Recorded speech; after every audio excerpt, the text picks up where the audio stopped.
على النبي الكريم قال تعالى ثم لتسألن يومئذ عن النعيم وعن جندب بن عبد الله قال كنا مع النبي صلى الله عليه وسلم ونحن فتيان حزابرة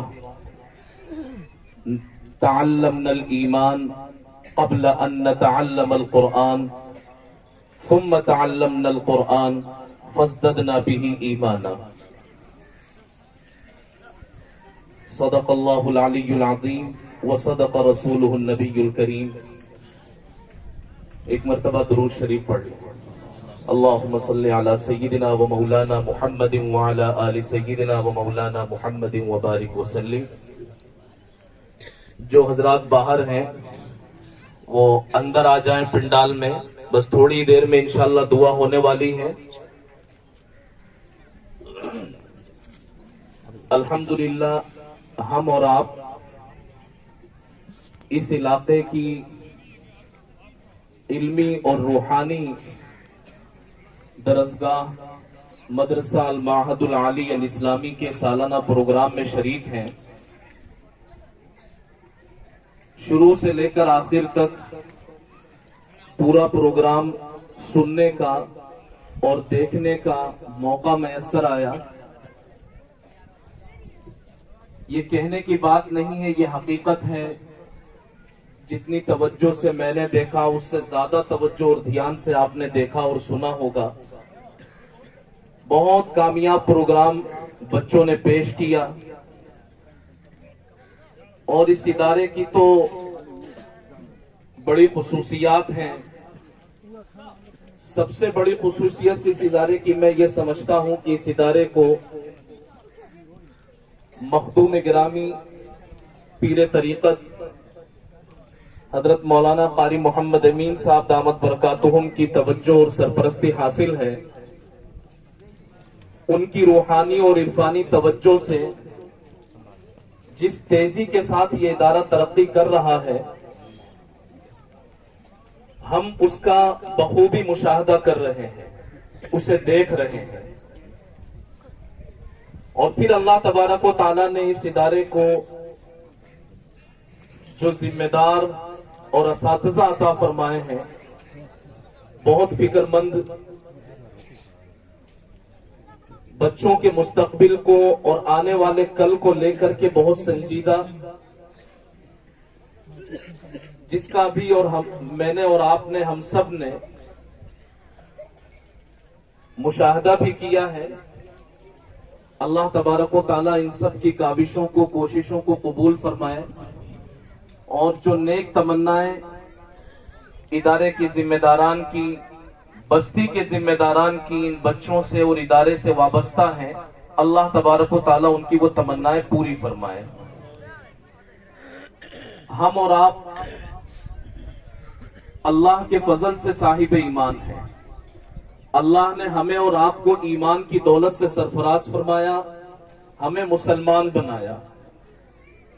قرآن پاک کا آخری سبق ابھی ان بچوں نے ان مائناز ہستیوں کے سامنے پیش کیا۔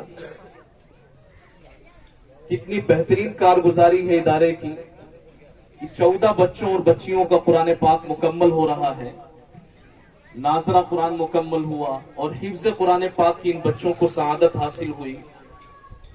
ایمان کا اور قرآن کا دامن چولی کا ساتھ ہے۔ ایمان کو قرآن سے الگ نہیں کیا جا سکتا، قرآن کو ایمان سے الگ نہیں کیا جا سکتا۔ جو آیت کریمہ میں نے آپ کے سامنے پڑھی ہے، اس آیت کریمہ کا مطلب ہے اللہ فرما رہے ہیں کہ تم سب سے نعمتوں کے بارے میں سوال کیا جائے گا، اور ضرور سوال کیا جائے گا۔ اللہ نے ہم اور آپ کو بے شمار نعمتوں سے نوازا ہے۔ ہم دائیں بائیں کی نعمتوں کو چھوڑ کر اپنے جسم کی نعمتوں کو دیکھیں، سر سے لے کر پیر تک کتنی نعمتیں اللہ تبارک و تعالیٰ نے عطا فرمائی ہیں۔